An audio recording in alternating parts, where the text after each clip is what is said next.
ஐரோப்பாவில் இப்போது ஒரு தங்க பரபரப்பு நடக்கிறது. அந்த பொருள் ட்ரோன்ஸ். பில்லியன் கணக்கான டாலர்கள், 18 பில்லியன் மதிப்புள்ள ஒரு ஸ்டார்ட் அப் மற்றும் ஒரு போர் மண்டலத்திற்கு 50,000 இயந்திரங்கள்.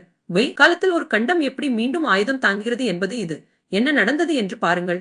எவ்வளவு ஒரு புதிய ட்ரோன் திட்டத்தை அறிவித்தது. இங்கிலாந்து ட்ரோன்ஸ் மற்றும் எதிர் ட்ரோன் அமைப்புகளுக்கு பில்லியன் பவுண்டுகளை ஒதுக்கியது.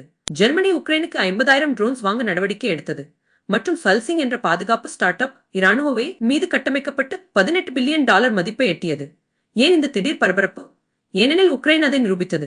மலிவான வழிநடத்தும் ட்ரோன்ஸ் விலையுயர்ந்த டேங்க்களும் ஜெட்களும் செய்ய முடியாததை மிக குறைந்த செலவில் செய்கின்றன. ஒரு சிறிய நாடு ட்ரோன்ஸ் கொண்டு ஒரு பெரிய நாட்டை தடுத்து நிறுத்துவதை ஐரோப்பா பார்த்தது.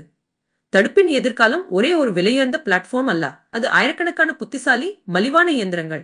ஆனால் ஒரு தங்க பரபரப்புக்கு விளைவுகள் உண்டு.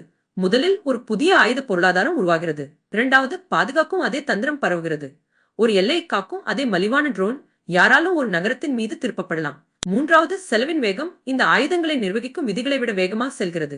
எனவே கதை பட்ஜெட்டை விட பெரியது. ஐரோப்பா வெறும் ட்ரோன்ஸ் வாங்கவில்லை. அடுத்த போரை மிக புத்திசாலி இயந்திரங்களை வைத்திருப்பவர் வெல்வார் என்று பந்தயம் கட்டுகிறது. விகோடிஃபைட். சப்ஸ்கிரைப் செய்யுங்கள்.